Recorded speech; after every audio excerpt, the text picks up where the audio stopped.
Então é importantíssimo que você olhe isso de forma eficiente, para que você não tenha problema, para que dê certo, para que o processo dê certo, para que tudo funcione, para que você consiga ter um resultado melhor.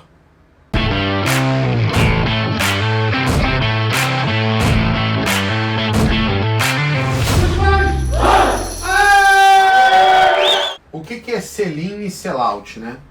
Sell-out é quando o fornecedor faz uma negociação de te pagar na saída. Como assim na saída, Leandro? Ele te paga em cima do que você vendeu lá na ponta, né? Então se diz assim, ó, a Ambev diz, eu vou pagar em cima da Brahma latão para você 2% de sell-out. O que significa isso? Significa assim, fui lá, vendi 100 unidades de Brahma. Então a Ambev, isso no relatório de venda, tá? Na saída sua, a Ambev vai te dar 2 latinhas de Brahma, porque você quer 2% referente a isso em unidade. Isso é te pagar no sellout. Então ele vai te bonificar, ou vai ou ele bonifica, mas na maior parte das vezes ele paga em dinheiro. Então ele vai te pagar referente ao que dá 2 latinhas em unidades em custo, ele vai te pagar isso no sellout. O que é sell-in? Sell-in é na entrada.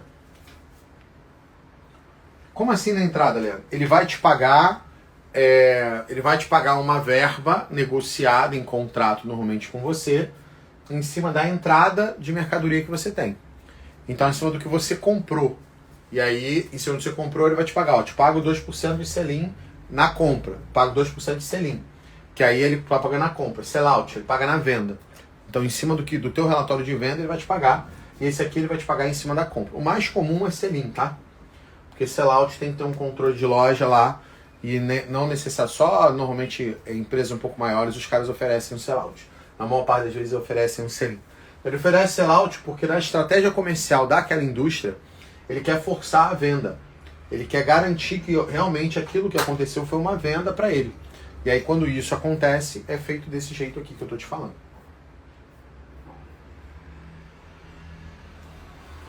Tá? Então, para você ter noção de como as coisas são feitas. Então, esses são negociações que são feitas. Em compras, vocês não sabem disso, mas vocês tem que ser grande, né? Não dá pra... O que é ser grande, né? Eu considero que você ter uma loja acima...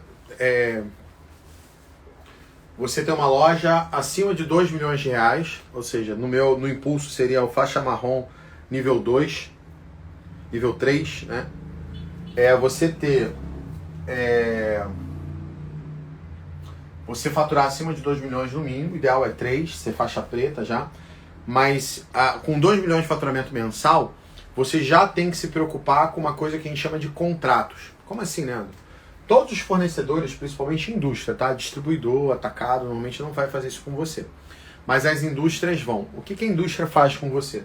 Você pode negociar com ele e assinar um contrato de negociação de desconto automático. Por exemplo, a cada compra minha eu tenho 2,5% de desconto em boleto. E aí esse desconto é assinado um contrato comercial e tudo que você comprar você ganha aquele desconto. Eu já vi empresas que faturam 10 milhões de reais terem 300, 400 mil reais, na verdade 400 não, né? Entre 250 e 300 mil reais em contratos com fornecedor. Ou seja, ela recebe de volta 250, 300 mil, faturando 10 milhões de reais mês. Né? Então, os fornecedores pagam para estar lá. Só que isso você já tem que ter um nível de venda maior para que você consiga entrar nesse nível de negociação. Então, por exemplo, aqui no Rio é muito pouco comum, só grandes redes fazem, mas é pouco comum as empresas se preocuparem com a questão dos contratos. E você pode ter, isso eu estou falando de contrato comercial, você também pode ter acordos e contratos logísticos, por exemplo, né? Mas aí também para quando a gente fala de empresas maiores. Por que, Leandro? Porque em empresas grandes você pode, por exemplo, como acordo logístico, dá para ganhar também de 1,5% até 2,5% de tudo que arreia, tudo que bota no teu CD, no teu centro de distribuição, no seu estoque, você pode ganhar. Mas para isso, por exemplo, o caminhão tem que chegar e você que descarrega, não é a pessoa que descarrega. E aí o cara vem com tudo em pallet, não descarrega mercadoria por mercadoria. Então, assim, entender que quando você cresce, a tua própria infraestrutura também é paga, também pode ser negociada junto com os fornecedores para você receber uma parte disso através de descarga, através de ter empresa que paga por você priorizar ela, né? Então você prioriza ela na entrega, prioriza o caminhão dela no recebimento, ela também paga alguma coisa de acordo logístico. Então, fica no radar de vocês, que eu não sei o tamanho de vocês, mas acordos comerciais e logísticos, quando você começa a faturar mais de R$1 milhão, 1 milhão, 2 milhões, 3 milhões, é importante. E isso eu não estou falando de uma loja, você pode ser um grupo de lojas. Mas entenda que quando você faz esse tipo de coisa, você começa a ganhar dinheiro não só de comprar. O negócio do supermercado não é só comprar e vender. Você tem N outras estratégias, como estratégias de contratos comerciais, contratos logísticos, que te dão um resultado assim estratosférico, né? Contratos de marketing, você tem um monte de coisas que você pode fazer visando o fornecedor pagar uma parte disso, porque isso entra na estratégia dele, a marca dele acaba aparecendo e você ajuda ele nesse processo e ganha um pedacinho dessa história aqui também. Então é importante você entender que o supermercado não é só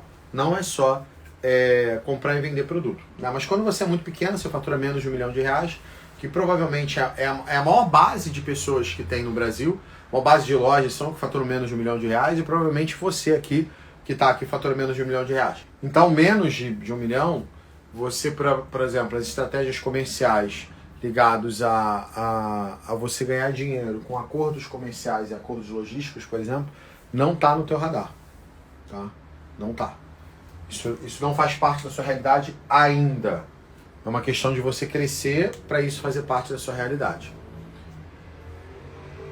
Então, entenda que no final das contas, o mais importante é você entender que existe uma jornada a ser feita e você está num degrau daquela jornada, mas existe coisas a poder crescer, tá? E tá tudo bem. Ah, mas fulano vende R$1 milhão. Vende, mas você também vai vender. É só você fazer as coisas certas que daqui a alguns meses você chega lá também. Todo mundo pode chegar lá. É uma questão só de você poder fazer. Tá? Legal. Essas daqui são as estratégias, as coisas que o fornecedor provavelmente vai te oferecer dentro do processo, né?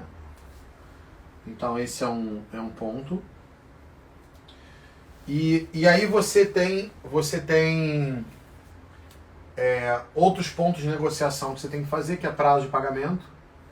O ideal é que você pague com o máximo de prazo possível.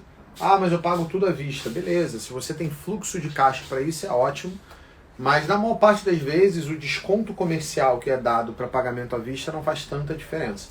A não ser que seja um produto de altíssimo giro, mesmo assim eu pensaria ainda por causa de financeiro. O teu financeiro tem que bater, cara. Ah, mas estou comprando barato, vou vender com margem e isso vai mudar a minha vida. Não necessariamente. O teu financeiro tem que bater.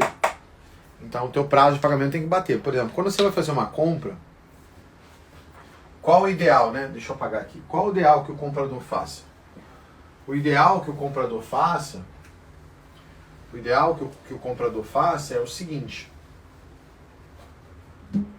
É que na hora de você, aqui ó, você for negociar prazo, você precisa olhar uma coisa que a gente chama de agenda financeira. Que em alguns softwares já tem isso automatizado dentro do software, mas se você não tem, você usa agenda mesmo, porra numa agendinha para poder fazer. E essa agenda financeira, ela tem que ser colocada para você saber quando vai cair esse pagamento. Quando cai o pagamento. Por quê? Porque você tem um limite de quanto você aguenta pagar por dia de pagamento.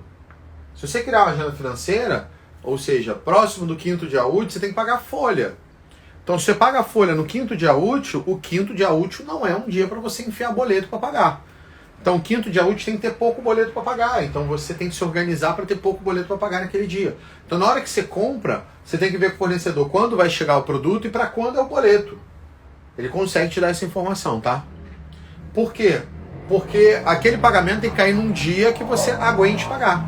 Muitas das vezes você vai negociar prazo de pagamento colocando aqui 2 dias antes ou muitas vezes 2 dias depois do prazo que ele estipulou, 7, 14, 21, aí vai ficar com 2 dias antes, 2 dias depois, normalmente só para negociar onde cai o boleto, para que aquilo ali caia de forma eficiente, para que você não fique extrapolado num dia. Óbvio, né, que segunda-feira, por exemplo, pode ser um dia que você vai ter um valor de pagamento mais alto, porque segunda-feira você tem um faturamento de 6, sábado e domingo para compor lá o teu caixa para poder pagar na segunda-feira. Então, o faturamento de 6, sábado e domingo entra, então segunda-feira é um dia que você aguenta pagar mais. Mas é importante que você, por exemplo, no dia próximo, dia 20, você tem pagamento de imposto. Então, no dia que você tem que pagar o imposto, normalmente é uma porrada, você tenta não botar boleto. Então, dia de pagamento de funcionário, antecipação de funcionário e pagamento de imposto, e algumas vezes pagamento de aluguel, são dias que você vai tentar colocar menos boleto ali para você não ficar apertado para pagar essas contas. Então, assim, todas essas coisas aqui são preocupações que você tem que ter na hora que a gente está falando de negociar prazo de compra. Estou falando de um pedaço das compras. E a gente normalmente não tem essa característica, dá mole nessas paradas e não olha isso aqui de maneira eficiente. Então é importantíssimo que você olhe isso de forma eficiente, para que você não tenha problema, para que dê certo, para que o processo dê certo, para que tudo funcione, para que você consiga ter um resultado melhor.